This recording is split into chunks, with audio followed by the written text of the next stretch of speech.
Cognizable offence के बारे में हम देखते हैं 2G में डिफाइन है, लिखा है कि संज्ञेय अपराध से कोई ऐसा अपराध अभिप्रेत है जिसके लिए, और संज्ञेय मामला से कोई ऐसा मामला अभिप्रेत है जिसमें पुलिस अधिकारी प्रथम अनुसूची के या तत्समय प्रवृत्त किसी अन्य विधि के अनुसार वारंट के बिना गिरफ्तार कर सकते। नॉन कॉग्निजेबल ऑफेंस में बस वही है कि इस संहिता के अनुसार या किसी अन्य विधि के अनुसार वारंट के बिना अरेस्ट नहीं कर सकते। ठीक,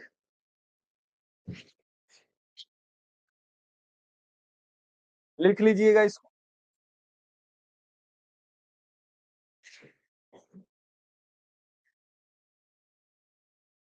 जब भी किसी से पूछा जाता है,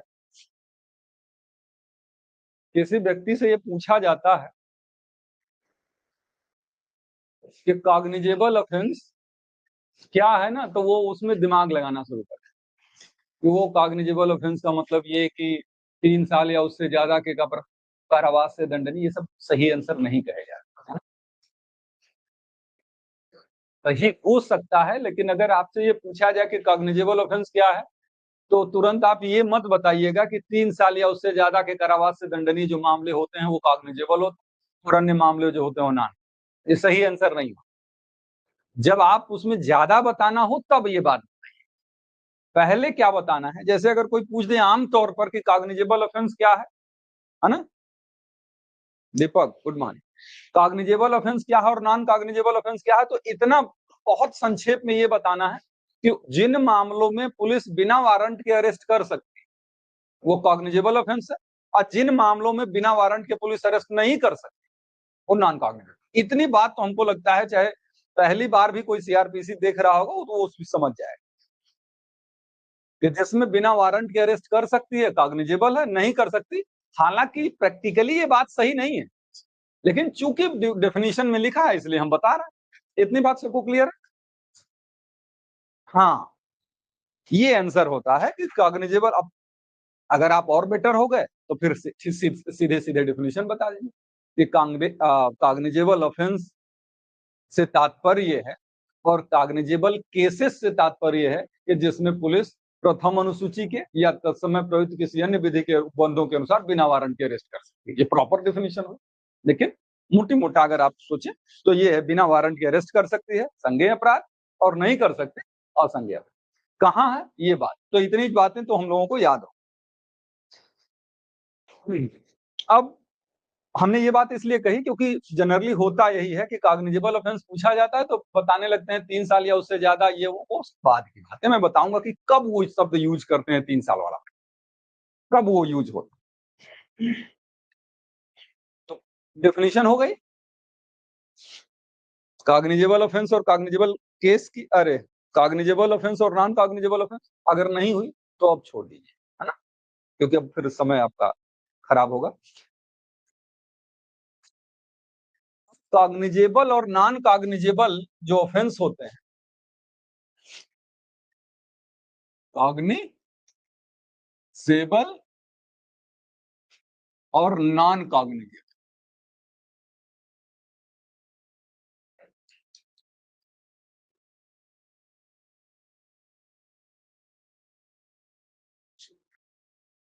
क्या फर्क पड़ता है?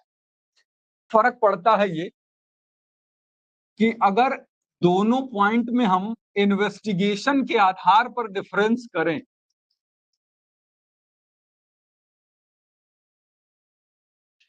इन्वेस्टिगेशन के आधार पर डिफरेंस करें, तो आप देखेंगे कि कॉग्निजेबल ऑफेंस में बिना मजिस्ट्रेट के आदेश के ही,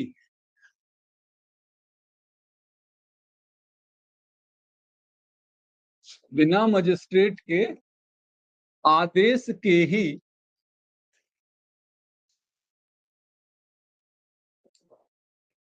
इन्वेस्टिगेशन किया जा सकता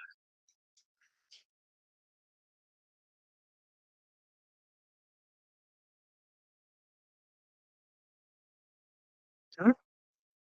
बिना मजिस्ट्रेट के आर्डर के ही इन्वेस्टिगेशन हो सकता है कॉग्निजेबल ऑफेंस के मामले।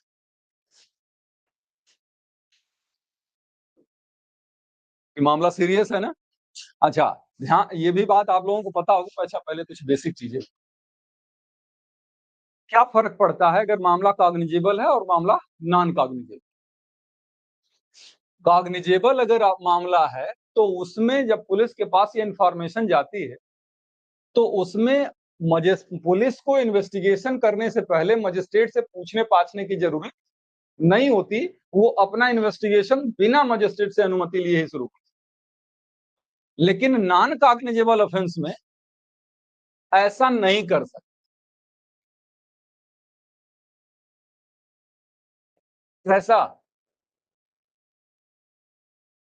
कैसा नहीं कर सकता? हाँ, बिना मजिस्ट्रेट से पूछे वो इन्वेस्टिगेशन नहीं कर सकते। ये बात क्लियर है ना सबको? ये बात सबको क्लियर है कि कॉग्निजेबल और नॉन कॉग्निजेबल में हमने ये देखा कि ये 2G में है, ये 2O में है। अब दूसरी बात कि कॉग्निजेबल में बिना वारंट के अरेस्ट हो सकता है, नॉन कॉग्निजेबल में बिना वारंट के अरेस्ट नहीं हो सकता। हमने कहा कि अगर इन्वेस्टिगेशन के पॉइंट पर हम दोनों में डिफरेंस करेंगे तो कॉग्निजेबल ऑफेंस में जो इन्वेस्टिगेशन है उसमें मजिस्ट्रेट से पूछने की जरूरत नहीं पड़ती पुलिस को इन्वेस्टिगेशन शुरू कर। नॉन कॉग्निजेबल ऑफेंस में बिना मजिस्ट्रेट के ऑर्डर के इन्वेस्टिगेशन नहीं। ठीक,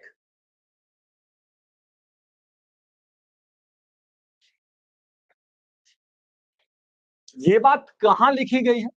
तो सेक्शन 175 का क्लास नंबर 1 एक बार खोल के पढ़िए। सेक्शन 175 का क्लास नंबर 1 पढ़िए, बेयर एक्ट लिखा होगा ये बात कि कॉग्निजेबल कोई पुलिस में का बात सारी के आदेश ऐसे संज्ञेय मामले को अन्वेषण इसकी जांच या विचारण करने की स्थिति उस थाने की सीमाओं अधिकारिता रखने वाले न्यायालय को देखिए अब उलझ गया आदमी, इतना डिटेल करने लगते हैं कि उलझ जाए। तो विचारण की लिखने की जरूरत ही नहीं। सीधे सी बात है कि अगर किसी मामले में अगर पुलिस वाले को इंफॉर्मेशन मिलती है तो वो इस इंफॉर्मेशन के आधार पर तत्काल इन्वेस्टिगेशन शुरू कर सकता है, उसमें मजिस्ट्रेट से पूछने की जरूरत है। वो जो शब्द लिखा है ना इसमें जांच विचारण, वो ये लिखा है कि किसी ऐसे मजिस्ट्रेट से जिसको उस मामले में जांच और विचारण की जुरिस्डिक्शन है, ऐसे मजिस्ट्रेट से पूछने की आवश्यकता नहीं हो, इतने की जरूरत नहीं। सीधी सी बात बस ये है कि मजिस्ट्रेट से पूछे बिना इन्वेस्टिगेशन वो शुरू कर सकते। ये बात लिखी है ना। तो कॉग्निजेबल ऑफेंस क्या है ये हम समझ चुके हैं, और कॉग्निजेबल ऑफेंस में ये धारा जो है बताती है बिना इन्वेस्टिगेशन, अरे मजिस्ट्रेट के आदेश के इन्वेस्टिगेशन किया जा सकता। नॉन कॉग्निजेबल ऑफेंस वाला मामला जो था 174(2) उठा के पढ़िए। ये जो बात वो सेक्शन 174 का क्लास नंबर 2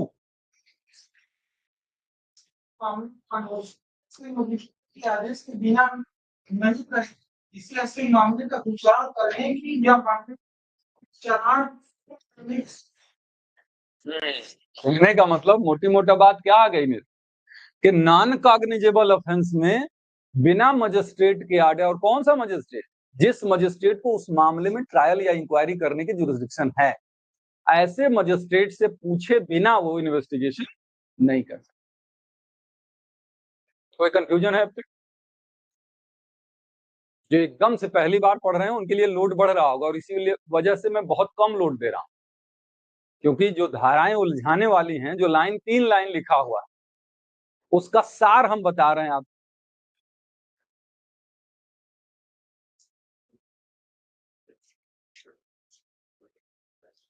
हमको 3 चीजें मैनेज करनी पड़ जाती हैं। हमको बोर्ड पर लिखना भी एक केवल लेक्चर नहीं दे, हमको सामने भी मैनेज करना है, सबका चेहरा देखना है कि किसका चेहरा जो है अब डाइवर्ट हो रहा है। लग रहा है अरे अब ये तो हमसे हमारे सर के ऊपर से जा रहा है। हमको यहाँ भी सारे कमेंट देखने पड़ते हैं। तो ये इस वजह से थोड़ी चीजें और सजा के मैं नहीं लिख पा रहा हूं, नहीं तो मैं और ज्यादा ड्राइंग करता, एमएफ हुसैन भी फेल हो जाती। तो ये इतनी बात हमको क्लियर हो गई। एक चीज और मैं बताऊं यहाँ, हालांकि बार बार बताऊंगा और बार बार इसकी सीआरपीसी में जरूरत पड़ेगी। कि जब भी कोई अपराध होगा, कोई ऑफेंस होगा, तो उस ऑफेंस के संबंध में क्या पता किसी को कि हमको कहां जाना है, कॉग्निजेबल ऑफेंस क्या होता है, नॉन कॉग्निजेबल। यहाँ तो लॉ की डिग्री लेने के बाद पता नहीं होता है कि कॉग्निजेबल क्या है, नॉन कॉग्निजेबल। एक आम आदमी कैसे समझेगा? तो ठीक है, आम आदमी ये तो समझेगा ना कि उसकी शिकायत करनी है हम। ऐसा तो है नहीं कि पिस्टल निकाल के तुरंत मार देगा वो, उसका उपाय ये तो है नहीं। तो अब ऑफेंस होता है तो ऐसी स्थिति में या तो व्यक्ति पुलिस के पास जाए, मतलब थाने, या फिर कोर्ट चला जाए। ये दो विकल्प हैं इसके पास। पुलिस के पास जो जाता है, जो लिखवाता है, उसको हम क्या कहते हैं? FIR कहते हैं। पुलिस के पास जाके वो लिखवाया।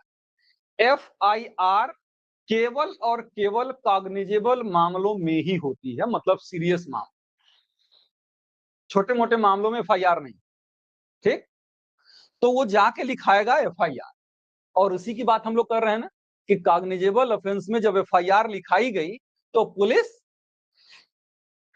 बिना मजिस्ट्रेट के आदेश के इन्वेस्टिगेशन शुरू कर सकती है। या फिर जाए कोर्ट, तो कोर्ट जाने के लिए कोई प्रतिबंध नहीं है, वो कॉग्निजेबल मामलों में भी जा सकता है और नॉन कॉग्निजेबल मामलों में भी जा सकता है। कोर्ट के सामने, यहां तो आपके किस कब जा रहे हैं? कॉग्निजेबल मामलों में जाना, मतलब सीरियस मामलों में पुलिस के पास जा रहे हैं। नॉन कॉग्निजेबल मामला होगा अगर, तो पुलिस के पास जाएंगे तो पुलिस कहेगा ये हमारे घर में इसका इलाज नहीं, हम आपकी बात लिख तो लेते हैं लेकिन हमारे यहाँ आपका इलाज नहीं है, आपको जाना पड़ेगा कोर्ट। तो हम अभी कहें ना कि आपको क्या पता कि कहाँ जाना है। तो अगर आप पुलिस के पास जाएंगे और मामला छोटा मोटा रहेगा तो पुलिस कहेगा कि हम आपकी बात लिख ले रहे हैं लेकिन आपकी दवाई यहाँ नहीं मिलेगी, आपका स्पेशलिस्ट यहाँ बैठा हुआ है।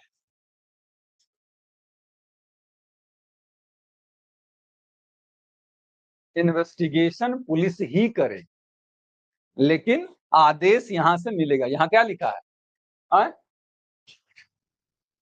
हाँ नहीं, परमिशन के लिए नहीं, कंप्लेंट के लिए करना है।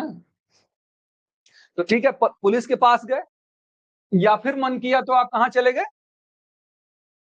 कोर्ट में चले गए। अब कोर्ट में चले गए तो मामला कैसा है? कॉग्निजेबल हो चाहे नॉन कॉग्निजेबल हो, इससे कोई फर्क नहीं पड़ता, कोर्ट के पास चला गया। अब कोर्ट के पास चला गया तो कोर्ट चाहे इन्वेस्टिगेशन का आदेश दे, इंक्वायरी करे, जो मन वो करे। लेकिन ये ऐसा है, अब यही स्थिति में क्या निकल गया कि कॉग्निजेबल है तो इसको पुलिस को इन्वेस्टिगेशन करने के लिए किसी से पूछने पाछने की जरूरत नहीं है। लेकिन अगर नॉन कॉग्निजेबल होगा तो जब तक यहाँ कोर्ट का मतलब यहाँ मजिस्ट्रेट, और कोर्ट में जब जाते हैं तो क्या फाइल करते हैं? कंप्लेंट फाइल, उसको FIR नहीं कह देंगे, उसको परिवाद का। तो परिवाद फाइल होगा चाहे FIR हो। ये हो गया FIR और ये क्या हो गया? परिवाद। तो एक मोटी मोटा हिसाब पता चला, और यार मिटाना नहीं चाहिए। तो मोटी मोटा हिसाब पता चला कि हमको कहां जाना हो।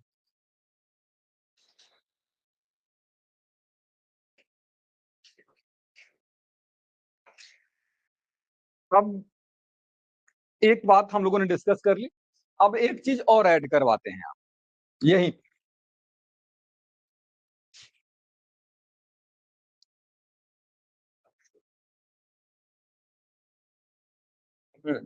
एक चीज और ऐड कराते हैं कि जो लोग पहले से CRPC पढ़े हैं वो, ये जो 175(1) वाला मामला है वो 156(1) था CRPC का। ये जो ब्लू कलर से मैं लिख रहा हूं वो क्या है? CRPC का। ठीक है ना?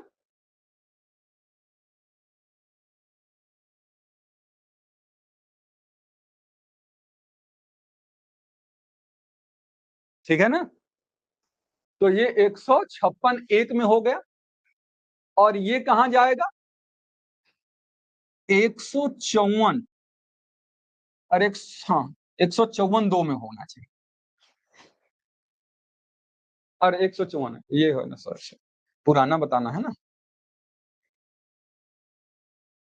पुराना बताना है। तो ये पुराना जो है 155 का क्लास नंबर 2। ये ध्यान रखिएगा, ब्लू में मैं जो लिख रहा हूं वो सेक्शन पुराने वाले। तो पहले जो नए बच्चे हैं वो पुराना नया के चक्कर में नहीं पड़ेंगे, केवल नए। इसलिए मैंने पहली पूरी बात क्लियर कर दी कि नए वाले में क्या स्थिति है, फिर मैं याद दिलाने के लिए दोनों धाराएं बता दिया कि ये जो धारा है और ये जो धारा है वो दोनों 156 एक है और ये 155 दो है। आगे बढ़े।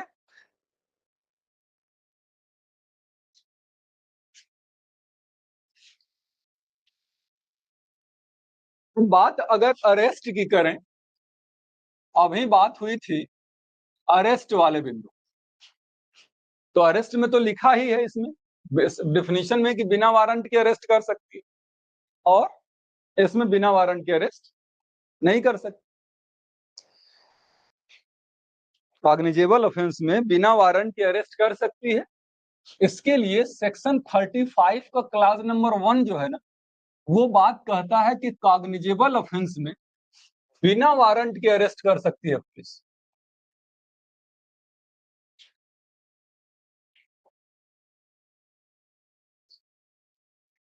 कॉग्निजेबल केसेस में बिना वारंट के पुलिस अरेस्ट कर सकती है, और नॉन कॉग्निजेबल ऑफेंस में सेक्शन 35 का क्लास नंबर 2 कहता है कि नॉन कॉग्निजेबल ऑफेंस है अगर, तो उसमें बिना वारंट के अरेस्ट नहीं कर सकते।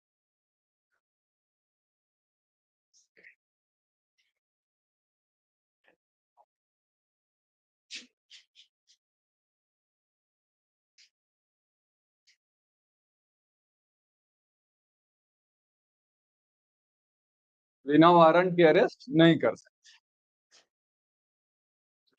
एक बार 35(1) और 2 खोल के देख लीजिए। 35(1) में बहुत सारी बातें उसमें लिखी होंगी, वो परिस्थितियां लिखी गई होंगी जिसमें पुलिस बिना वारंट के अरेस्ट कर सकती, जब उसकी उपस्थिति में कॉग्निजेबल ऑफेंस करता है, जब वो भगौड़ा है, जब उसे अरेस्ट करने के लिए किसी अन्य पुलिस ऑफिसर से रिक्वेस्ट प्राप्त हुआ है ना, जिसके कब्जे में हाउस ब्रेकिंग की कोई सामग्री पाई जाती है, बहुत सारी चीजें हैं इसमें, 9 ग्राउंड आप देखेंगे तो। और ये बात निकल के आएगी। पहले जो था ये सेक्शन 41 का क्लास नंबर 1 था, और ये सेक्शन 41 का क्लास नंबर 2। ठीक ना।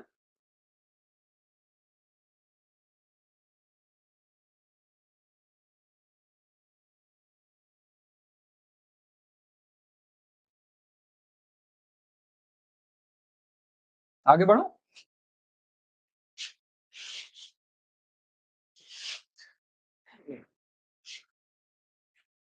एक पॉइंट और इसमें है, एक शब्द जो उस डेफिनेशन में पढ़ेंगे ना, तो लिखा है cognizable offence and cognizable case.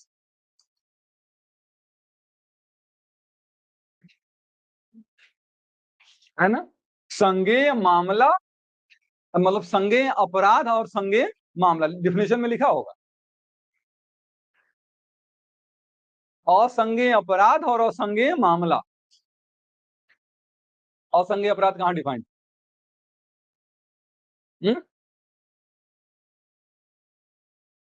वो में है ना। हाँ हाँ भाई, हाँ, जैसे अंग्रेज नहीं बोलते हैं असंज्ञेय मामला, तो ओस में है ये। असंज्ञेय मामला किसमें है? ओ में है, 2O में है।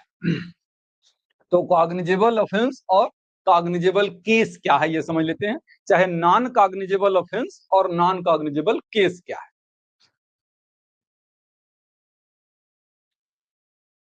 इतना समझ लीजिए कि ऑफेंस और केस, ऑफेंस सिंगुलर नंबर और केस क्या हो जाता है? प्लूरल नंबर, यानी एक वचन और बहुवचन वाली बात।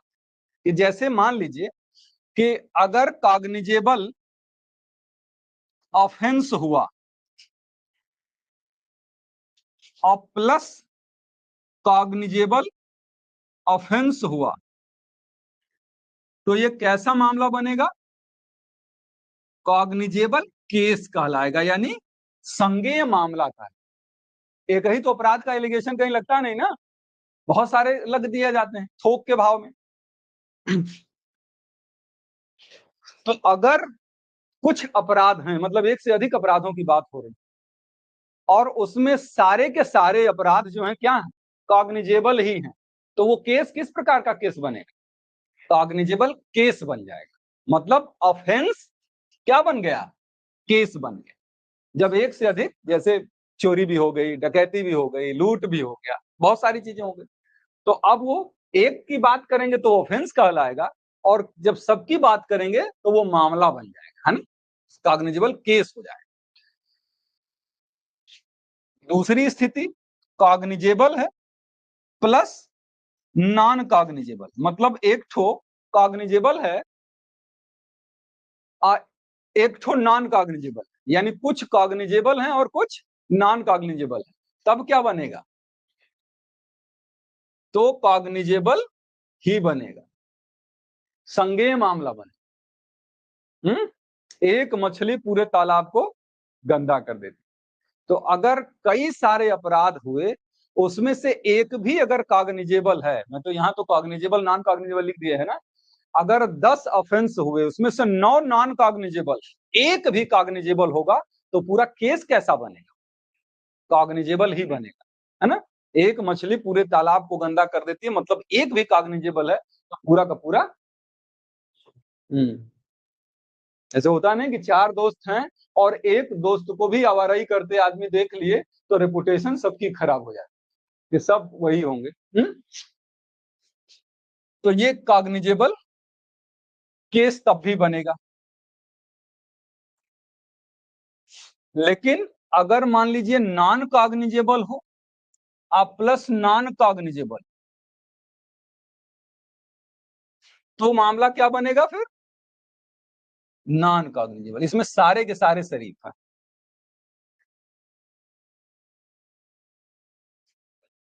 ठीक ना, ये बहुत कंफ्यूजन रहता है कि कॉग्निजेबल केस और कॉग्निजेबल ऑफेंस क्या कहला, मतलब संज्ञेय अपराध और संज्ञेय मामला क्या है। तो संज्ञेय अपराध का मतलब, ये तो हम बता ही चुके हैं कि संज्ञेय अपराध क्या, अभी और बताएंगे, अभी तो और इसमें चलना है। संज्ञेय अपराध के संबंध में सीरियस अपराधों की कैटेगरी, और नॉन कॉग्निजेबल का मतलब नॉन सीरियस अपराधों की कैटेगरी। तो कहता है कि अगर सीरियस और सीरियस दोनों मिलेंगे तो मामला सीरियस ही रहेगा, मतलब कॉग्निजेबल केसेस होंगे। कॉग्निजेबल है और नॉन कॉग्निजेबल है कुछ मामला, तो वो कॉग्निजेबल ही बनेगा। लेकिन जब सब छोटे छोटे ही हैं, तो 10 ठो भी जुड़ जाएंगे तो भी मामला छोटा ही रहेगा, यानी नॉन कॉग्निजेबल केस ही रहेगा। इसमें अब कोई कंफ्यूजन नहीं होगा।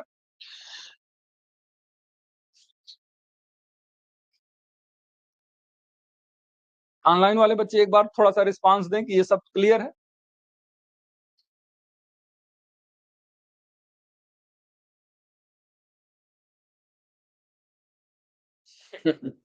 ठीक है।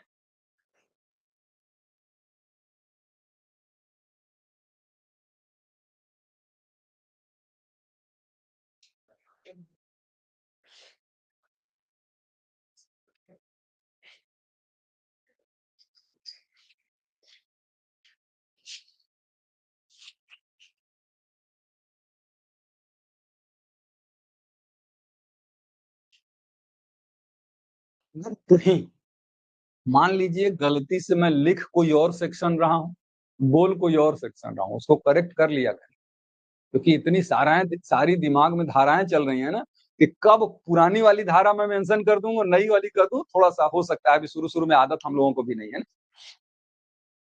कोई बात नहीं बेटा, आगे से अब ध्यान रखिए। इसमें हम लोगों के हिसाब से ये एक पेज हुआ है, एक पेज ये हो गया, और ये एक पेज हो गया। तीसरा पेज है हमारे हिसाब से, आप लोगों का तो एक भी पेज नहीं। कॉग्निजेबल ऑफेंस और कॉग्निजेबल केस के संबंध में जो एक धारा है, वो है सेक्शन 174। क्लास नंबर 4 उठा के पढ़िए तो वो भी बता रही होगी आप। सेक्शन 174 का क्लास नंबर 4। जहाँ मामूली इनमें से कम एक संज्ञा है।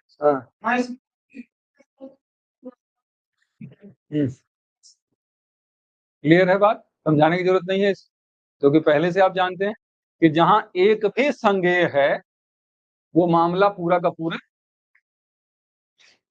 असंज्ञेय, अरे संज्ञेय समझा जाए। क्या लिखा फिर से पढ़िए। जहाँ मामूली का संबंध ऐसे दो या अधिक दो या अधिक अपराधों से है, जिसमें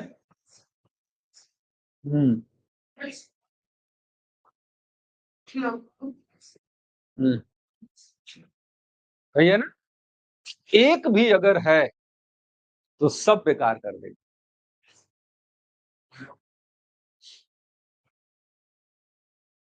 जी हुजूर रह गया था मुझसे, अभी डिस्कस कर रहे हैं, घबराइए नहीं, आराम आराम से चलेंगे। अभी सब घबरा दिए, क्या हम बोलने जा रहे थे यार।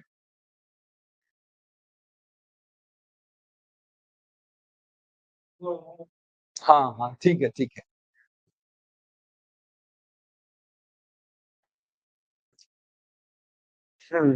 अब यही बात अगर हम सीआरपीसी में जाएंगे, जो पहले थी वो कहाँ था, सेक्शन 155 का क्लास नंबर 4, इसको घेर दे रहे हैं, ठीक है ना क्या। हाँ तो कल चंदन पढ़ नहीं रहा था। 155 का क्लास नंबर 4 में ये बात पहले लिखी हुई थी।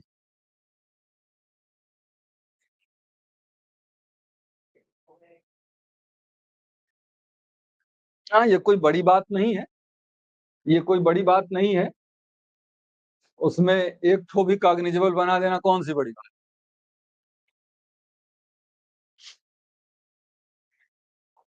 अब एक ठो आप जो तो हम बार बार हम लोग आप लोग कहते हैं ना कि 3 साल या उससे ज्यादा वाला मामला, ये होता कब है, ये बातें हैं इस मुद्दे कि 3 साल या उससे ज्यादा के कारावास से दंडनीय मामले जो हैं वो कॉग्निजेबल हो।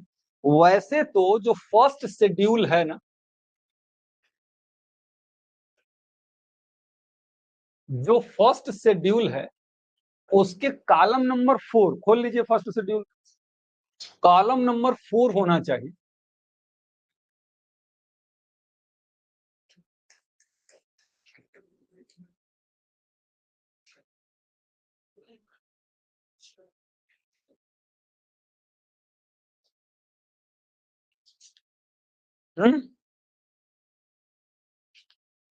मिला, उसमें लिस्ट पूरी की पूरी दी गई। कॉलम नंबर 4 आप देखेंगे तो उसमें पूरी की पूरी लिस्ट दी हुई है कि जो बीएनएस के अपराध हैं, बीएनएस मतलब आईपीसी, तो बीएनएस के जितने भी अपराध हैं हर एक धारा का वर्णन उसमें है कि कौन सा अपराध जो कॉग्निजेबल होगा और कौन सा अपराध नॉन कॉग्निजेबल होगा, वो लिस्ट पूरी की पूरी दी गई। वहां दिमाग ही नहीं लगाना है कि कौन सा अपराध कॉग्निजेबल, कितनी सजा है, क्या है, वहां दिमाग ही नहीं लगा। जो कॉग्निजेबल उस लिस्ट में बता दिया गया, जैसे जो बेलेबल उस लिस्ट में बता दिया गया वो बेलेबल, जो नॉन बेलेबल बताया नॉन बेलेबल, उसी तरीके से जो कॉग्निजेबल बता दिया गया वो कॉग्निजेबल, और जो नॉन कॉग्निजेबल बता दिया है वो नॉन कॉग्निजेबल। यानी एक्चुअल में जो डिफिनीशन हुई कॉग्निजेबल और नॉन कॉग्निजेबल की, वो ये कि जो फर्स्ट शेड्यूल में कॉग्निजेबल दर्शाया गया है वो कॉग्निजेबल, और जो नॉन कॉग्निजेबल बताया गया वो नॉन। अब क्या अदर लॉ में नहीं होंगे अपराध, तो उन अपराधों को हम कॉग्निजेबल समझे कि नॉन कॉग्निजेबल समझे, ये भी तो समस्या आएगी ना। बहुत सारे हजारों एक्ट हैं और हजारों एक्ट में ऑफेंस है, तो उसको हम कॉग्निजेबल और नॉन कॉग्निजेबल के लिए ये लिस्ट में तो वर्णन है नहीं, ये तो सिर्फ बीएनएस की बात करेगा। अब क्या करें, तो ये कि अगर उस लॉ में, अगर जैसे आप पॉक्सो पढ़ रहे हैं, चाहे आप SC/ST एक्ट पढ़ रहे हैं, चाहे कोई और एक्ट पढ़ रहे हैं, करप्शन एक्ट पढ़ रहे हैं, अगर उस एक्ट में उसके नेचर के बारे में बताया गया कि वो कॉग्निजेबल है अथवा नॉन कॉग्निजेबल, तब तो ठीक है, तब तो रहेगा, उसमें सजा कितनी है मैटर ही नहीं करेगा। लेकिन कहीं कुछ बताया ही नहीं गया कि वो कॉग्निजेबल होगा कि नॉन कॉग्निजेबल। तब क्या करेंगे? तब वो फार्मूला लगाएंगे जो आपके वो जो फर्स्ट शेड्यूल है उसके सबसे नीचे आइए एकदम। जब हमारी बीएनएस की धाराएं खत्म हो जाएंगी तो 3-4 कॉलम और बने।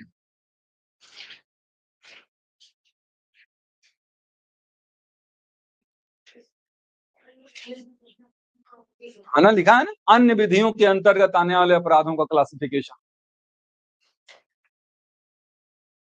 उसमें नीचे चले जाइए, उसमें ऐसा लिखा होगा 3 साल या 3 साल से अधिक के जो कारावास से दंडनीय अपराध होंगे, ऐसे अपराध जो होंगे वो कॉग्निजेबल होंगे, और 3 साल से कम के कारावास से दंडनीय अपराध जो होंगे वो नॉन कॉग्निजेबल। ऐसे हम अनुमान लगाए।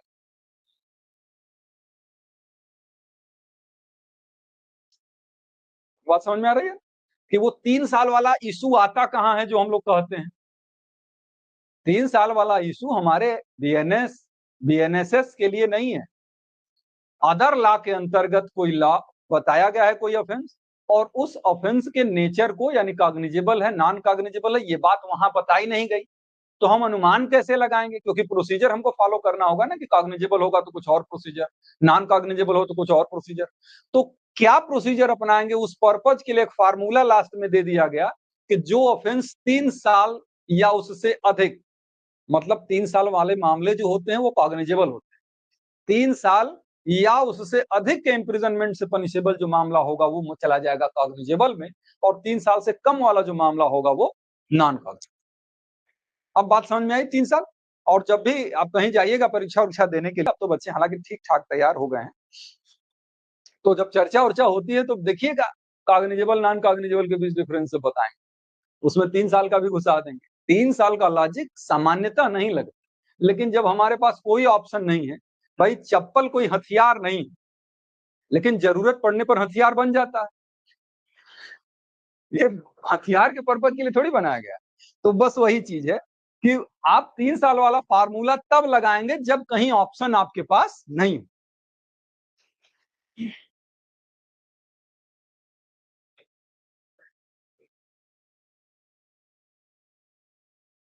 तो ये अब सब बात हमारी तरफ से यहाँ पर क्लियर हो रही है, मतलब कंप्लीट हो रही है कि यहाँ जितना कॉग्निजेबल और नॉन कॉग्निजेबल के संबंध में जो बातें आपको यहाँ पे जाननी जरूरी है उतनी बातें मैंने कर दी।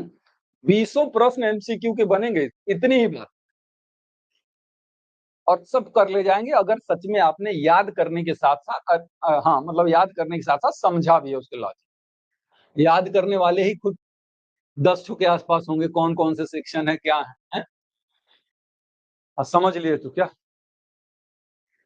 क्या कुछ प्रकाशन बना दिए हैं, लेकिन वही बनाए, काम करेगा वो। एक बार पढ़ लेंगे तो सॉल्व करने का मजा आएगा, लेकिन पहले ही सॉल्व करके पढ़ेंगे तो मजा नहीं। इसीलिए देखेंगे ना कि जो बच्चा शुरू में अभी एडमिशन लेता है सोचता है कि पहले एमसीक्यू ही सॉल्व करें, इतना बोरिंग लगता है कहने की बात, लेकिन एक बार आप पढ़ लेंगे ना, थोड़ा दिमाग में चल रही है चीजें, तो वो एमसीक्यू सॉल्व करने में आपको मजा आएगा और फिर वो उसका फायदा भी ज्यादा। तो थोड़ा सा पढ़ते जाइए, और फिर उसके बाद अगर कोई है ऐसी गाइड जिसमें एमसीक्यू है नए वाले के तो उसको भी सॉल्व करिएगा, लेकिन ध्यान रखिएगा बेयर एक्ट लेके, क्योंकि गलतियां उसमें भी होंगी। बेयर एक्ट में कितनी गलती आप लोगों को मिल रही है, वो भी सुधरेगा, कभी हाई कोर्ट डांटेगा, कभी सुप्रीम कोर्ट डांटेगा, तो सब चीजें एडिट होके सही हो जाएंगे अपनी जगह।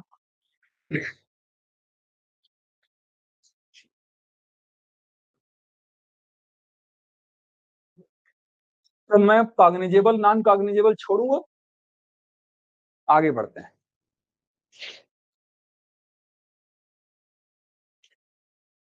इसके बाद आएगा हमारा,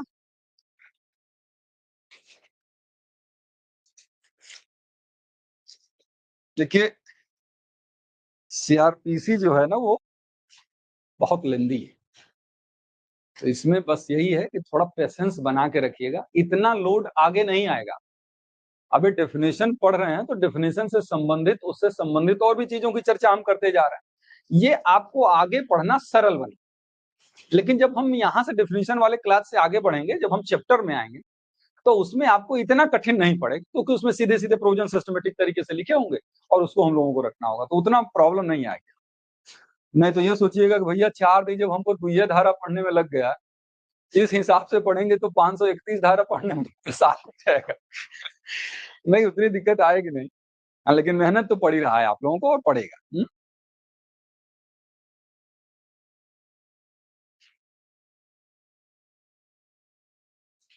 नहीं, एलएलबी का माहौल तो है, लोगों को एलएलबी का भय तो है कि रूम भी जल्दी नहीं मिलता है एलएलबी वालों कि का पता ही 3 महीने के लिए ले, फिर हथिया ले, छोड़वा न करे, तो थोड़ा सा समाज में रेपुटेशन ठीक नहीं है। फिर उसके बाद एक आती है कंप्लेंट, इसको हम कहते हैं परिवाद।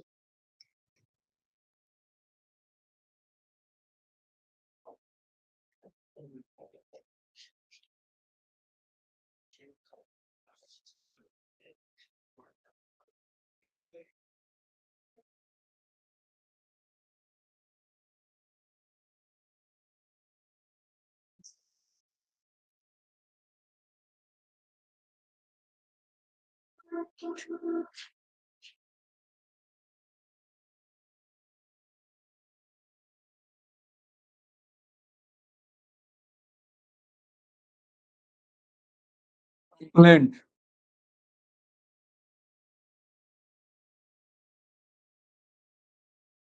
एच में है,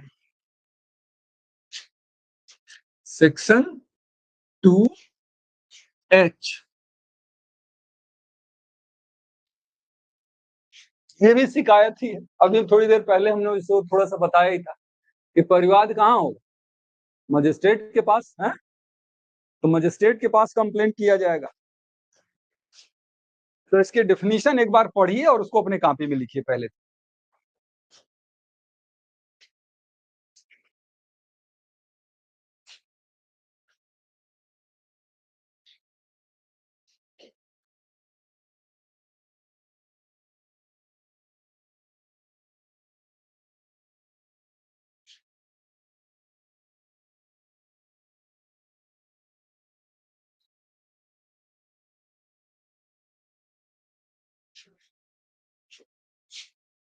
डेफिनेशन लिखिए, डेफिनेशन लिखने के लिए मैं समय दे रहा हूं।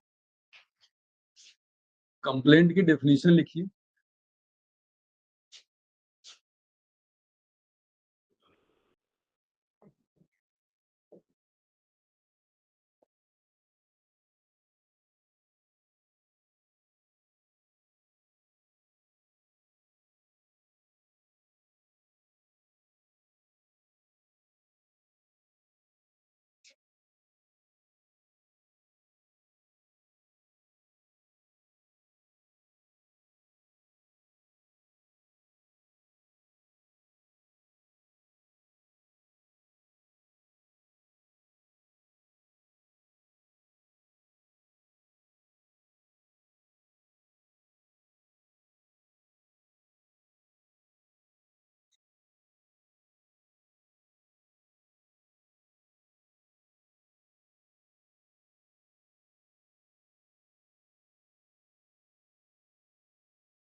हो गया?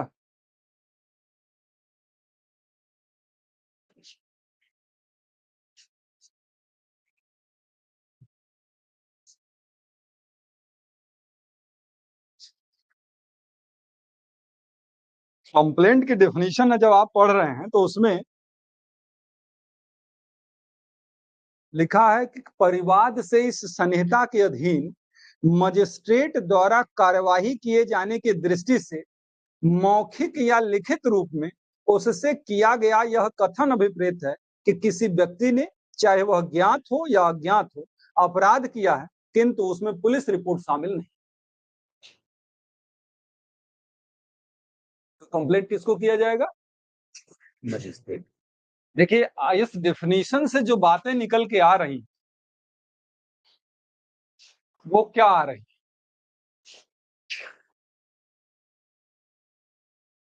कि आपने डेफिनेशन में पढ़ा ना कि कंप्लेंट कैसे हो सकती है, उसका प्रारूप क्या होगा।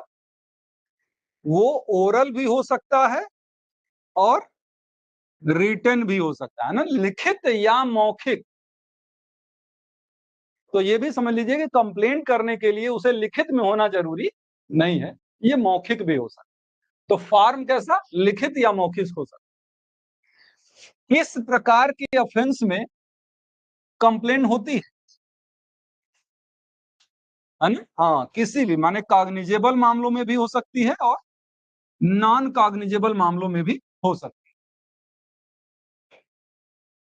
मतलब संज्ञेय अपराध में भी आप चाहें तो मजिस्ट्रेट को शिकायत कर सकते हैं और असंज्ञेय मामलों में भी कर सकते हैं। वो पर्सन करने वाला नहीं, वो पर्सन जिसके खिलाफ कर रहे हैं आप परिवार, क्या उसको के बारे में पता होना जरूरी है? नहीं।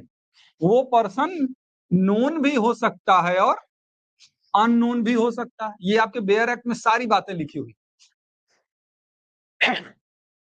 और परिवाद किसको किया जाता है? तो मजिस्ट्रेट को, मेड टू मजिस्ट्रेट। डेफिनेशन की लगभग सारी बातें आ गई हम लोगों के पास।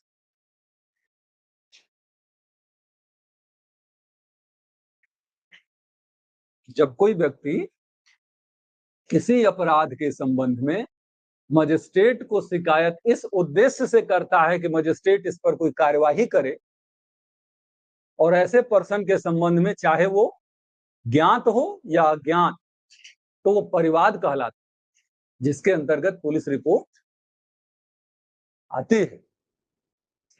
नहीं आती, इसका मतलब मेरी बात आप लोग सुन रहे हैं।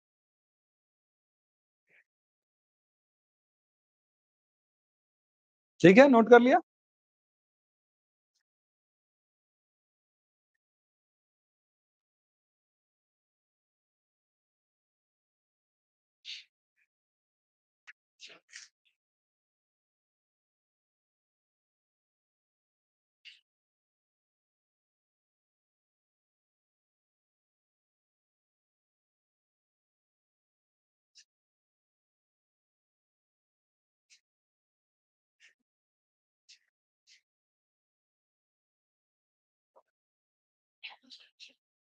ऑफलाइन वाले नोट ही नहीं कर पाए, ऑनलाइन वाले सब नोट करके अंगूठा दिखा रहे हैं। हाँ? कहीं ऐसे तो नहीं, आप लोग ऐसे तो नोट नहीं करते हैं कि चलो जगह छोड़ दिया नोट हो गया। ये भी होता है कि सर कह न रहे हैं कि डिफिनीशन लिख लो, बाद में लिख लेंगे, तो उतना जगह छोड़ देते हैं। कौन सा पेयर भागा जा रहा है? साल भर बाद कॉपी उठाएंगे तब भी वहां खाली स्थान ही रहेगा।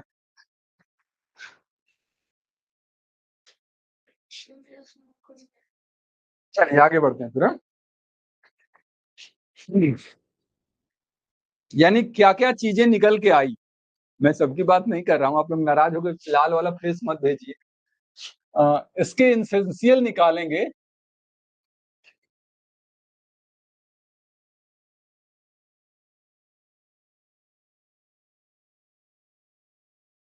एसेंशियल निकालेंगे तो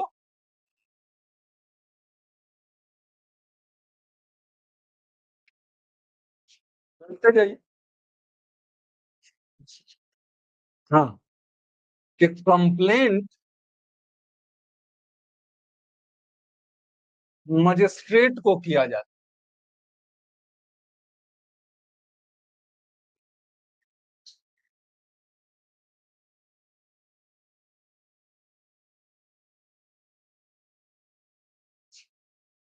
है, कंप्लेंट मजिस्ट्रेट को किया जाता है। इसका उद्देश्य उद्देश्य यह होता है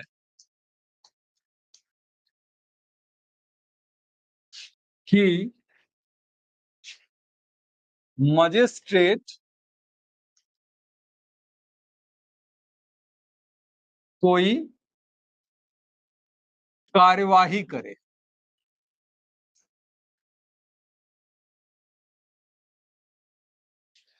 इस संहिता के अनुसार इस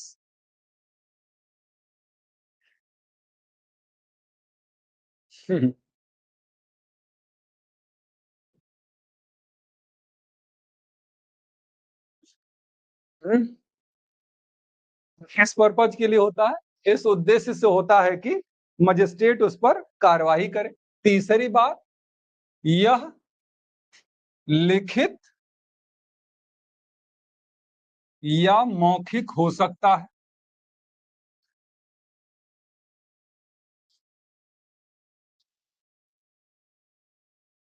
लिखित या मौखिक हो सकता है, ओरल या रिटन हो सकता है।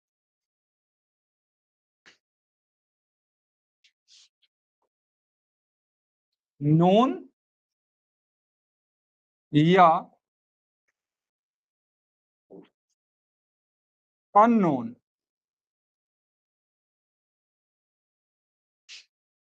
व्यक्ति के विरुद्ध भी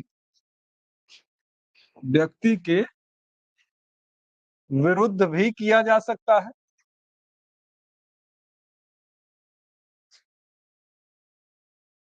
किया जा सकता है।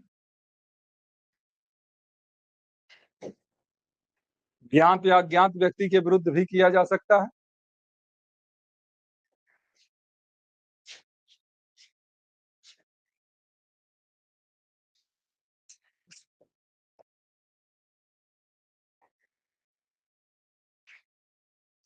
कॉग्निजेबल और नॉन कॉग्निजेबल, दोनों किस्म के अपराध में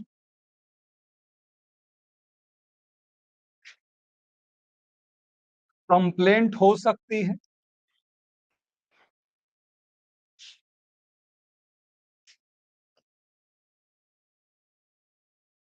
कंप्लेंट हो सकती है।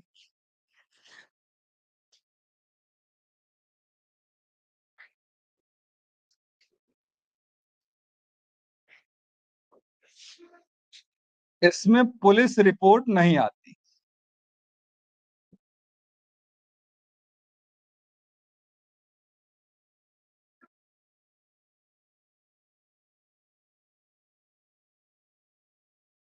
इसमें पुलिस रिपोर्ट नहीं आती।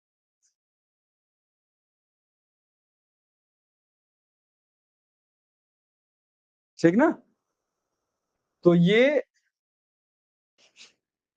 इसके एसेंशियल हैं और मुझे लगता है कि ये सब आप लोगों को पता ही है, इसमें कुछ समझाने जैसा नहीं लग रहा, क्योंकि सब चीजें दो दो बार रिपीट हो चुकी हैं। अब एक बात और, एक डीम्ड कंप्लेंट का भी कॉन्सेप्ट है। डीम्ड कंप्लेंट,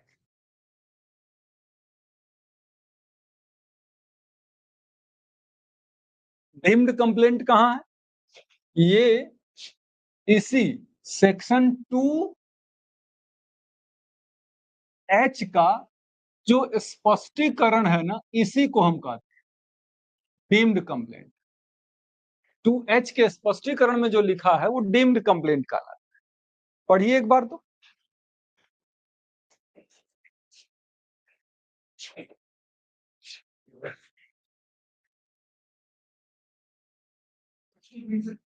इस मामले में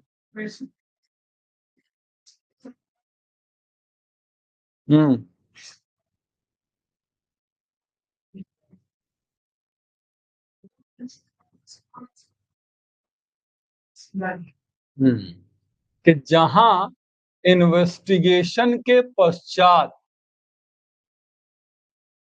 इन्वेस्टिगेशन के पश्चात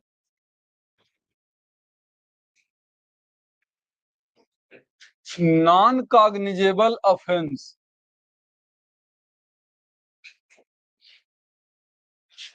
के संबंध में रिपोर्ट बनती है,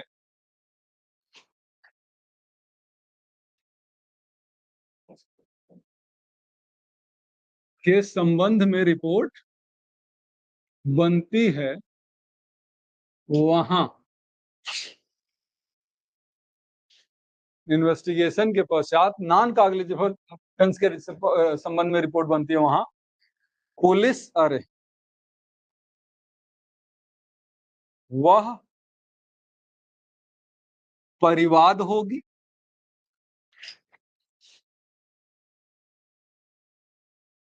और वह पुलिस ऑफिसर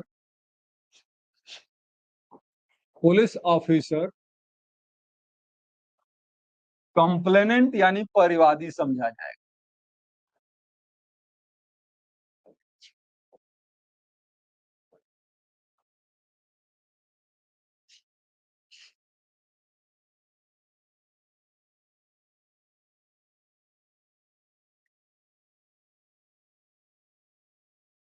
ठीक ना?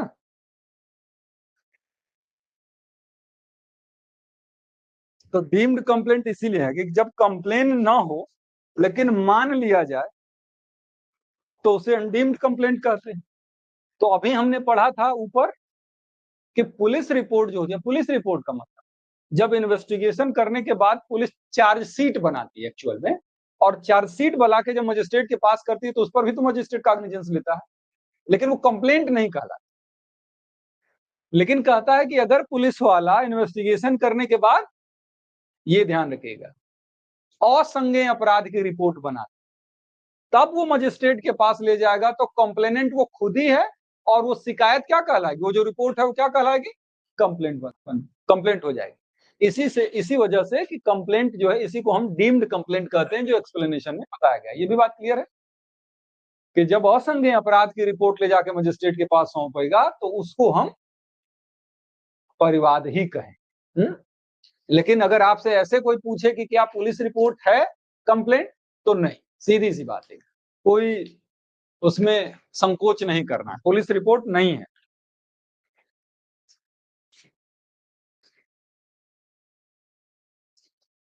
हाँ भैया, लिखा दिया कि इन्होंने हमको मारा पीटा लूट लिया, हम इतनी मोटी सोने की चेन हम पहने हुए थे और सब छीन के लेके चले, लिखा दिए। इन्वेस्टिगेशन हुआ, पता चला कि सब फर्जी है, ऑफेंस हुआ, इसके साथ धमकाया उमकाया गया है, थप्पड़ मारे गए, लेकिन वैसा ऑफेंस नहीं हुआ जैसा शिकायत हुई। अब रिपोर्ट क्या बन के आई, नॉन कॉग्निजेबल।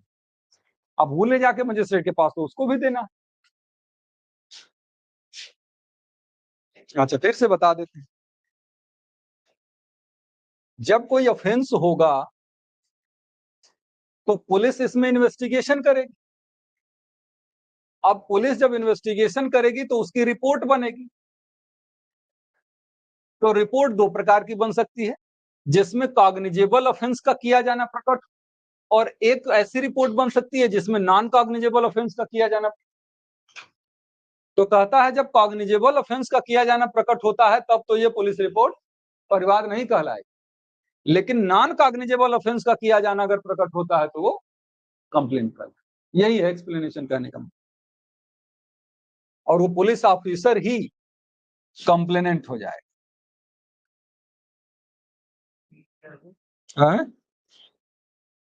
क्या कंप्लेन नहीं किया उसने, उसने एफआईआर, अरे शिकायत दर्ज कराई थी, कंप्लेन थोड़ी कराया। किसमें?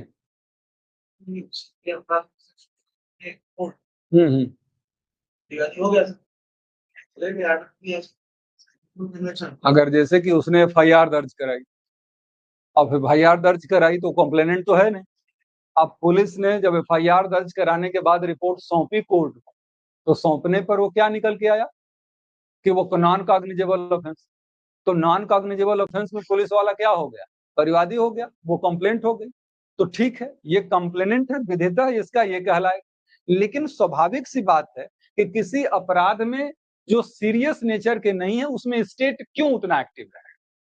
तो ऐसे मामलों में जब ये रिपोर्ट जाएगी तो एक्चुअल में जो विक्टिम होता है, यानी जिसको प्रभाव पड़ता है उस अपराध का, उस केस को कंटिन्यू वही करवाता है। अच्छा, एक चीज और मुझे ध्यान आई यहां पर कि कंप्लेन करेगा कौन। मानी परिवाद कौन फाइल करेगा?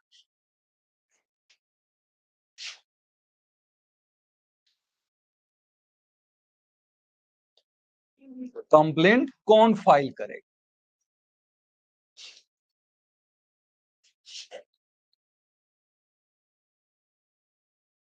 कंप्लेंट कौन फाइल करेगा?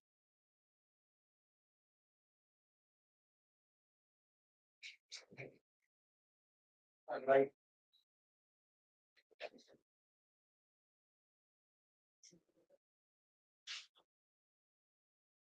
जरूरी नहीं कि वह एग्रीव्ड पर्सन ही हो। एग्रीव्ड पर्सन ही हो,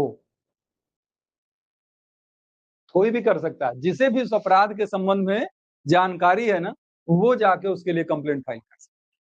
अब वही वाली बात की गरज क्यों, लेकिन अगर है तो कर सकता है, ला मना नहीं कर ना बेटा। एग्रीव्ड पर्सन, हाँ वेरी गुड। एग्रीव्ड पर्सन, जैसे एफआईआर है ना, एफआईआर को एग्रीव्ड पर्सन को करने की जरूरत थोड़ी। एफआईआर भी कोई भी पर्सन करा सकता है, और उसी तरीके से कंप्लेंट भी कोई भी पर्सन फाइल कर सकता है। जरूरी नहीं कि वो एग्रीव्ड ही, जैसे भी इंफॉर्मेशन है वो करा सकता है। अब यहाँ एग्रीव्ड जा रहा है कराने, तो ना तो एफआईआर लिखी जा रही है और न ही कंप्लेंट में कॉग्निजेंस ले रहा है मजिस्ट्रेट। अन्य पर्सन जाएगा तो कहां से लेगा, वो अलग मैटर।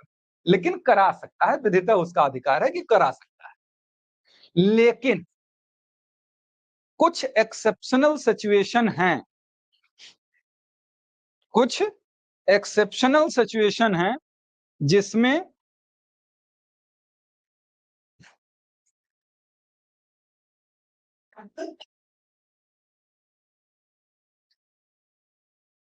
कुछ एक्सेप्शनल सिचुएशन है, संभवतः ये धारा 215 से 222 के बीच, सेक्शन 215 से 222 के बीच में जो अपराध आते हैं, वहां एग्रीव्ड पर्सन ही, एग्रीव्ड ही कंप्लेंट करेगा तो कॉग्निजेंस कोर्ट लेगी, अदरवाइज नहीं। सामान्य नियम नहीं है, लेकिन कुछ एक्सेप्शनल सिचुएशन मैं याद दिला देता हूं आप लोगों को। पहले जो धारा थी 195 से लेके 199, जो सीआरपीसी में आप लोग पढ़ते, तो उसमें था ना कि पीड़ित के परिवाद पर ही होगा, राज्य के परिवाद पर ही होगा, इनसे कंसेंट लेने के बाद ही होगा, तमाम फॉर्मेलिटी है कॉग्निजेंस लेने का। तो कुछ जैसे विवाह से संबंधित मामले, मानहानि से संबंधित मामले, ऐसे मामलों में, मानहानि तो याद होगा भी आप कि डिफेमेशन के मामलों में कंप्लेंट कौन फाइल करेगा?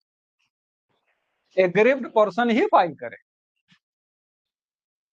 नहीं, एक्सेप्शनल सिचुएशन है, एक्सेप्शनल सिचुएशन है कि अगर वो 18 साल का नहीं है, पागल है, जड़ है, तब दूसरा करेगा। सेना में है तो सेना से परमिशन नहीं मिल रही, ये सब बात है तब। तो ये कह रहा है कि एक्सेप्शनल सिचुएशन में, हम ये धारा बताने का पर्पज हमारा ये है कि वो एक्सेप्शनल सिचुएशन होती है जिस सिचुएशन में एग्रीव्ड ही केवल कंप्लेंट करेगा तो वो एक्सेप्ट होगी, अदरवाइज सामान्यतः नियम यही है कि कंप्लेंट करने का काम कोई भी कर सकता है जिसे भी उस अपराध की जानकारी है। जानकारी शब्द मैं इसलिए बार बार प्रयोग कर रहा हूं क्योंकि जब कंप्लेंट करने कोई व्यक्ति जाता है तो उसकी एग्जामिनेशन करती है। अगर उसके साथ कोई विटनेस है तो उस विटनेस का भी एग्जामिनेशन होता है। तो आपको कुछ पता ही नहीं है तो कैसे आप क्या कहेंगे उसको, है? तो एग्जामिनेशन करने का मतलब यही होता है कि सच में कुछ ऐसी बात है कि खाली शिकायत किसी के खिलाफ दर्ज हो गई। अच्छी चीज ये है कि अब ये भी नियम हो गया कि नहीं, अगर किसी के खिलाफ शिकायत होगी, कंप्लेंट, तो अपोजिट पार्टी को भी, जिसके खिलाफ शिकायत हो, उसे भी सुनवाई का अवसर दिया जाए। पहले ऐसा नहीं।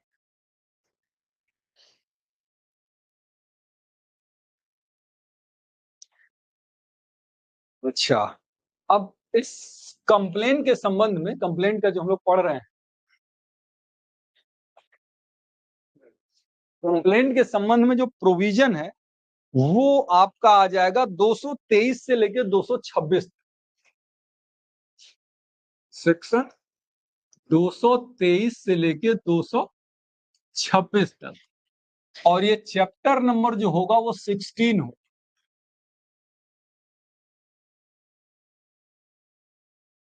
लिखा है ना मजिस्ट्रेट को परिवाद, कंप्लेंट टू मजिस्ट्रेट उस चैप्टर का नाम ही,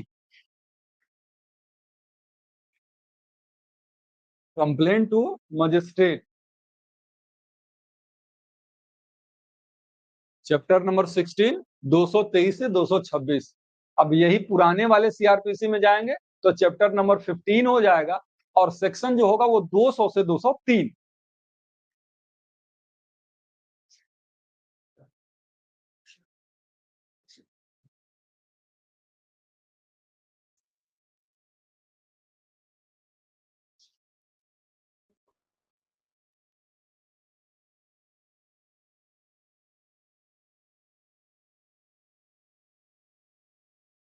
ठीक है, चलिए तो फिर आगे बढ़ते हैं।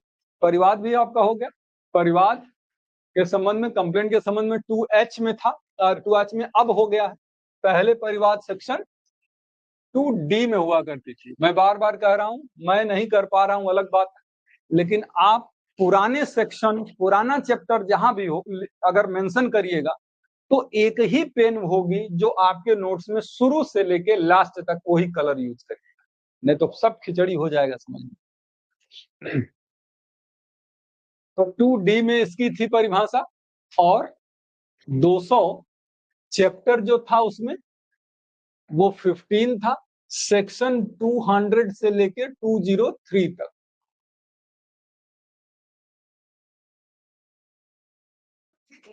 हाँ?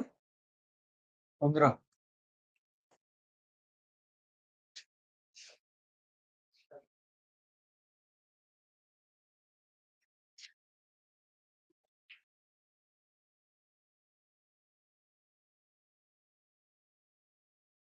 ठीक है ना, सब चीजें याद है। ओरल या रिटर्न हो सकती है। उद्देश्य क्या होता है कि मजिस्ट्रेट उस पर कार्यवाही करे। कमीशन ऑफ ऑफिस किस प्रकार का, कॉग्निजेबल भी हो सकता है, नॉन कॉग्निजेबल भी हो सकता है। पर्सन जो जिसको आप जानते हैं कि किसने अपराध किया तब भी नहीं जानते कर सकते हैं। किससे किया जाएगा, तो मजिस्ट्रेट से किया जाएगा। फिर हमने ये सारी चीजों को इसेंशियल में लिख दिया। पुलिस रिपोर्ट नहीं आती, ये भी बात इसमें मेंशन कर लिया गया हम लोग को। डीम्ड कंप्लेंट का मतलब जब पुलिस इन्वेस्टिगेशन करने के बाद हल्के फुल्के अपराधों की रिपोर्ट बनाती है तब वो खुद ही कंप्लेनेंट बन जाती है, और उस शिकायत जो रिपोर्ट होती है वो कंप्लेंट हो जाती है। कौन कर सकता है, तो कोई पर्सन कर सकता है, उसके लिए एग्रीव्ड पर्सन होने की जरूरत नहीं है, कुछ एक्सेप्शनल सिचुएशन को छोड़। फिर उसके बाद कुछ नहीं, आगे आते हैं। फिर आते हैं इंक्वायरी पर। इंक्वायरी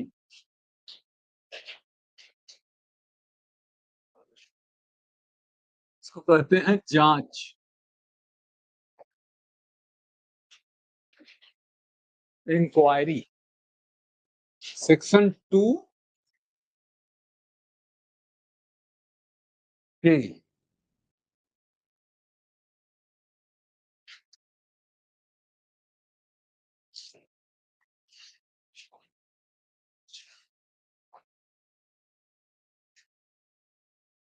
क्वेरी है ये। 2K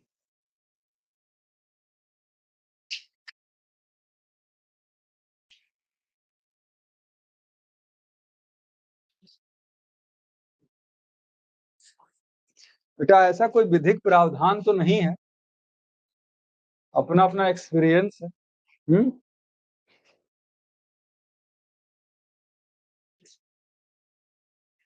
तो अब इंक्वायरी क्या है, डायरेक्ट पढ़िए।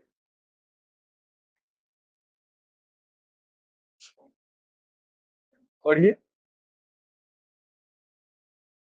5 से 4 से 3 से प्रत्येक जांच में इस के दिन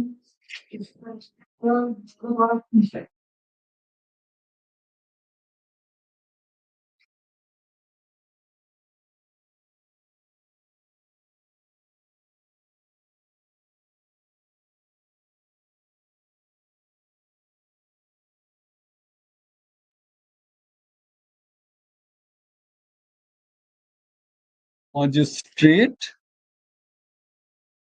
या न्यायालय द्वारा की जाए।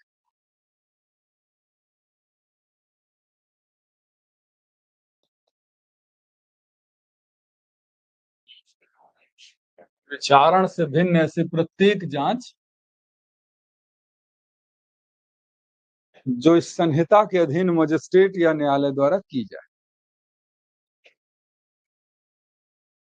ये छोटी सी बात है, इसमें 2-3 क्वेश्चन बनेंगे प्री के। ये एक ऐसी कार्यवाही है ना जो ट्रायल नहीं, और जबकि किया किसके द्वारा जा रहा है। हाँ, ये ध्यान रखिएगा, यही ध्यान रखना है आपको प्री के लिए कि इंक्वायरी किसके द्वारा की जाती है, तो मजिस्ट्रेट या न्यायालय के। और वो याद इसीलिए दिलवा दिया गया है कि विचारण से भिन्न यानी ट्रायल जो नहीं है, क्योंकि न्याय मजिस्ट्रेट या न्यायालय द्वारा तो ट्रायल भी हो रहा है, तो इसलिए क्योंकि ऐसी कार्यवाही जो ट्रायल नहीं है लेकिन किया किसके द्वारा जा रहा है, मजिस्ट्रेट या न्यायालय के द्वारा, तो इसलिए वहां पे है। अब कह सकते हैं कि क्या ट्रायल को कहीं डिफाइन किया गया है कि नहीं, पता ना। ट्रायल को समझ लेता है कि अंडरस्टूड है, सब जानते हैं, कहीं डिफाइन नहीं किया गया है ट्रायल। इंक्वायरी को डिफाइन कर दिया गया कि मजिस्ट्रेट या कोर्ट के द्वारा किया जाए, वो इंक्वायरी कहलाती है। अब इसका पर्पज क्या हो,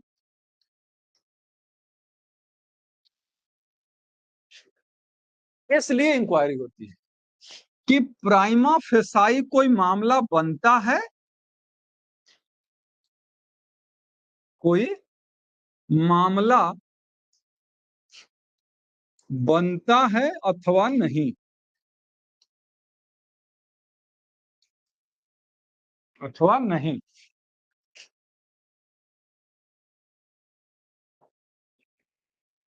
प्राइमा फेसाई का मतलब प्रथम दृष्टया कोई मामला बनता है या नहीं। जैसे कोई शिकायत उकायत हुई तो उसमें क्या होगी, पहले इंक्वायरी होगी। सामान्यतः हमने बार बार कहा है कि इन्वेस्टिगेशन, फिर इंक्वायरी और फिर ट्रायल हो। सामान्यतः हर मामले में इंक्वायरी हो ये जरूरी नहीं, और हर मामले में ट्रायल भी हो ये भी जरूरी नहीं है। तो पर्पज इसका यही होता है। इसका पर्पज ये मत समझ आइएगा कि एक्विटल या कन्विक्शन है, इसका ये पता लगाना है कि हम आगे कार्रवाई या बढ़ाएं या ना बढ़ाएं, सच में शिकायत में दम है अथवा नहीं।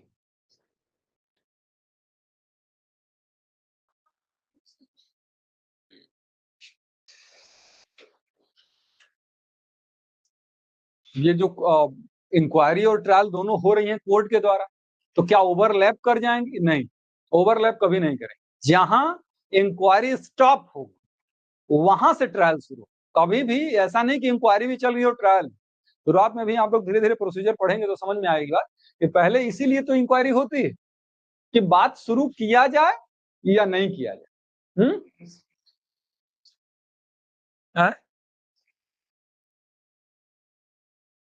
करा सकता है, उसके डिस्क्रिप्शन पर तो है ही है, ऐसा मना नहीं है। लेकिन जनरली अब इन्वेस्टिगेशन करके पुलिस लाएगा तो कुछ ना कुछ तो लाएगा, इतना तो आ ही जाएगा कि कुछ बन भी रहा है या नहीं बन रहा, लेकिन प्रतिबंधित नहीं है कि वो कराए कि ना कराए।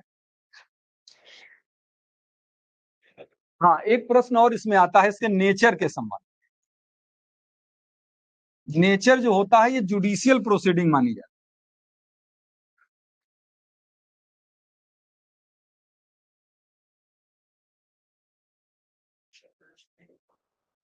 कभी कभी ये भी प्री की परीक्षा में प्रश्न आता है ना कि इसमें से कौन सी प्रोसीडिंग जुडिशियल प्रोसीडिंग है अथवा कौन सी प्रोसीडिंग जुडिशियल प्रोसीडिंग नहीं। तो इंक्वायरी और ट्रायल ये दोनों जुडिशियल प्रोसीडिंग हो, इन्वेस्टिगेशन जुडिशियल प्रोसीडिंग नहीं।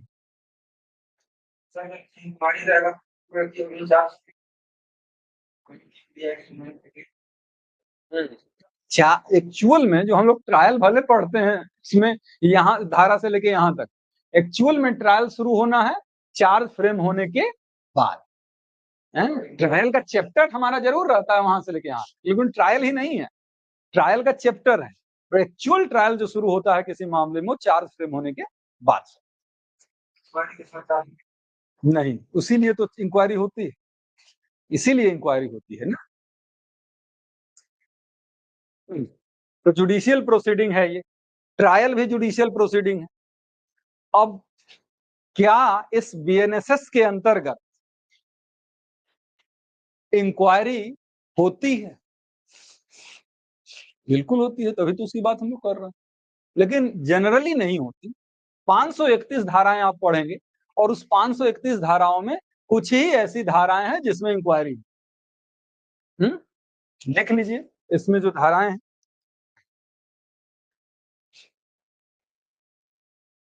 सेक्शन 126, 127, 128, 129,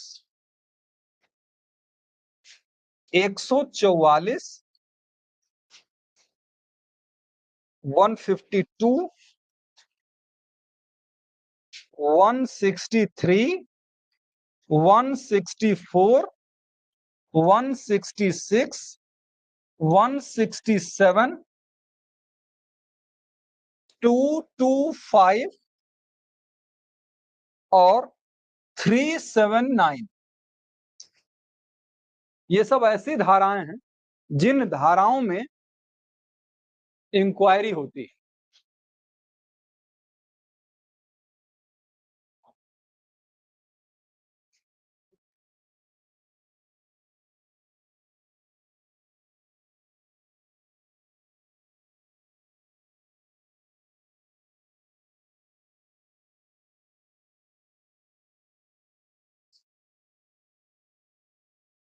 इसमें ज्यादातर धाराएं जो इंक्वायरी वाली आप पढ़ रहे हो वो एग्जीक्यूटिव मजिस्ट्रेट के ही यहाँ पाले लगी। इस बीएनएसएस के अंतर्गत भाई काम तो एग्जीक्यूटिव मजिस्ट्रेट भी बहुत सारे करेगा, तो इसमें ज्यादातर जो धाराएं मेंशन हमने की हुई है ना, वो सब के सब एग्जीक्यूटिव मजिस्ट्रेट। कुछ ही धाराएं हैं जो जुडिशियल मजिस्ट्रेट हैं। अब उसमें भी जरूरी नहीं कि आप सारी धाराएं याद करें, समय आएगा तो धीरे धीरे सब याद आ जाएंगे। कुछ इंपॉर्टेंट चीजें आप याद कर सकते हैं, जैसे 126 से लेके 129 तक की जो धाराएं हैं ना, ये है वही 107, 108, 109 और 110 सीआरपीसी वाली है ना। सिक्योरिटी वाले मामलों में कौन लेता है? एग्जीक्यूटिव मजिस्ट्रेट ही लेता है। 107 अन्य मामलों में, 108 राजद्रोहात्मक बातें, 109 सस्पेक्टेड पर्सन से और 110 हैबिचुअल ऑफेंडर से जो सिक्योरिटी ली जाती है उस पर्पज के लिए इंक्वायरी होती है।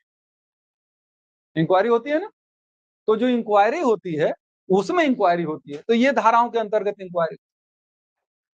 उसके अलावा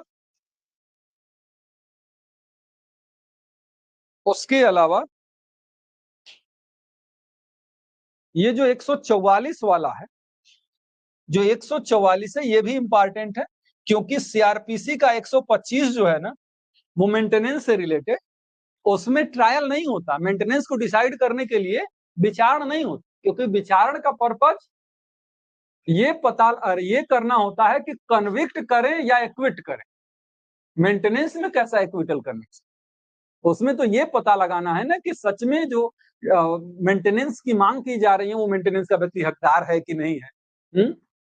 या फिर ये डिसाइड करना कि अगर हकदार है तो कितने का हकदार, क्या ये जो बात कह रहा है कि ये समस्याएं सच में ऐसी हैं कि नहीं, वो मेंटेनेंस का देने में सक्षम है कि नहीं। इसके लिए क्या होगा, ट्रायल नहीं होता है, इसकी इंक्वायरी। और यहाँ देखिए जुडिशियल मजिस्ट्रेट की जरूरत, यहाँ जुडिशियल मजिस्ट्रेट एक तो यहाँ भी आप देख लीजिएगा, एक तो यहाँ भी है। वो क्या है, वो सीआरपीसी के 202 वाला। 202 याद है कि जब कंप्लेंट फाइल होती है तो कंप्लेंट फाइल होने पर कॉग्निजेंस ले लिया उसने।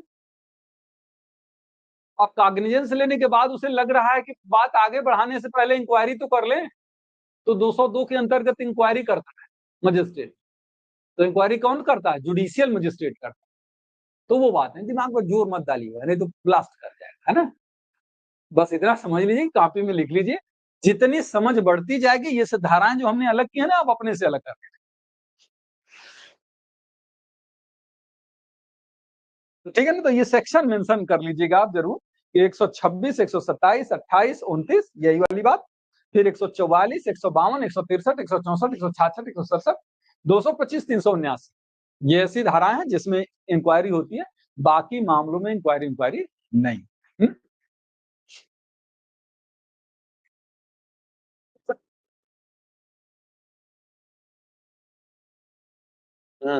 Very good.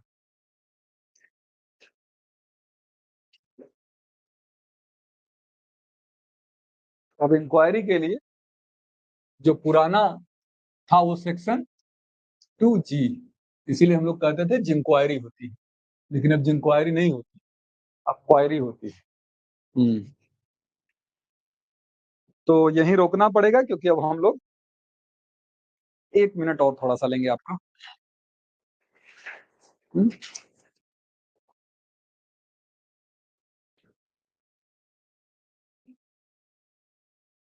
इंक्वायरी के बाद आ गया ट्रायल। ट्रायल को कहाँ डिफाइन किया गया? है? बहुत बढ़िया बेटा, वही हम बोले थे कि ट्रायल को डिफाइन नहीं किया गया है, इसीलिए मैंने पूछा। ट्रायल को नहीं डिफाइन किया गया, ठीक। तो होता क्या है ट्रायल? एक लाइन में लिख लीजिए ट्रायल क्या है। प्रोसीडिंग टू डिटरमाइन गिल्ट और innocence. Proceeding to determine guilt और इनोसेंस।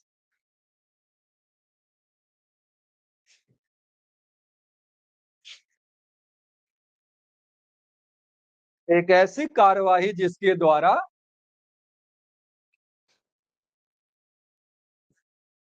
किसी व्यक्ति के दोषी होने या निर्दोषिता का विनिश्चय किया जाए, जिसके द्वारा किसी व्यक्ति के दोषी होने या निर्दोषिता का विनिश्चय किया जाए। मतलब ट्रायल का अंत क्या होगा? एक्विटल या कन्विक्शन।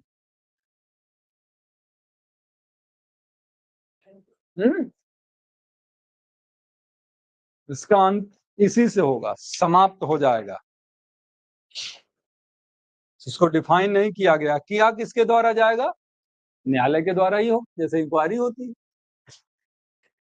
किया किसके द्वारा जाएगा? मजिस्ट्रेट के द्वारा किया जाए।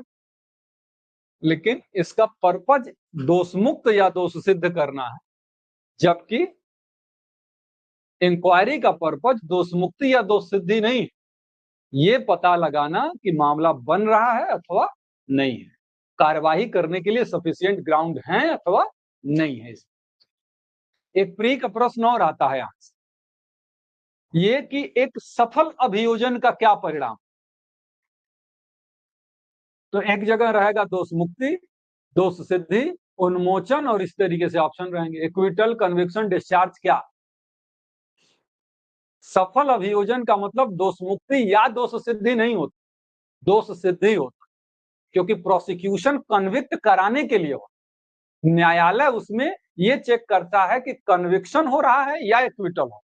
लेकिन सफल अभियोजन अगर लिख रहा है प्रश्न में, तो उसका परिणाम जो होता है, यहाँ पे गलत करते हैं बच्चे, क्योंकि कुछ जगह लिखा रहता है एक्विटल और कन्विक्शन, और कुछ जगह केवल कन्विक्शन। समझ में नहीं आता अंतर क्या। अभियोजन का परिणाम यानी प्रोसिक्यूशन का परिणाम एक्विटल या कन्विक्शन हो, ये सही है। लेकिन सफल अभियोजन, उसका परिणाम कन्विक्शन हो। तो जैसा प्रश्न उसके हिसाब से आप आंसर। हाँ,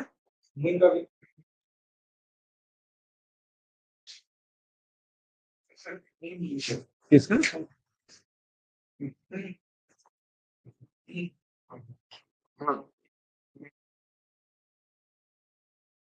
मैं कह रहा हूं कृष्णकांत बहुत अच्छे लड़के हैं, इसका ये मतलब नहीं है कि सिद्धार्थ अच्छे नहीं। आप समझ रहे हैं? हम बात कर रहे हैं कि ट्रायल का परिणाम क्या। तो ट्रायल का परिणाम या तो एक्विटल होगा या कन्विक्शन। हम अगर बात करते कि कंपाउंडिंग ऑफ ऑफेंसेस का क्या परिणाम, तब ना आप बताते कि इसका परिणाम एक्विटल या कन्विक्शन होगा, जैसी भी स्थिति हो। समझ रहे हैं मेरी बात?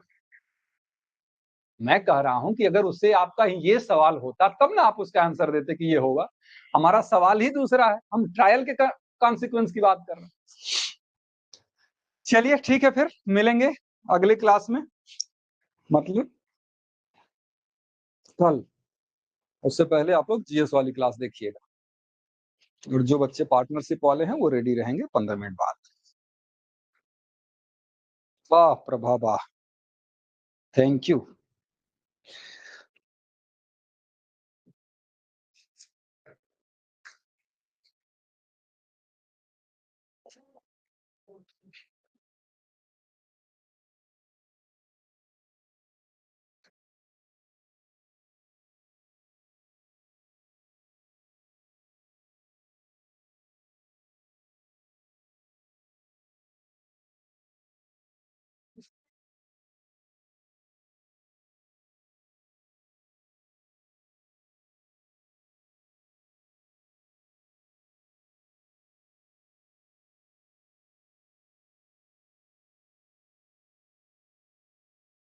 इसकी क्लास बेटा 10:30 बजे से होती है।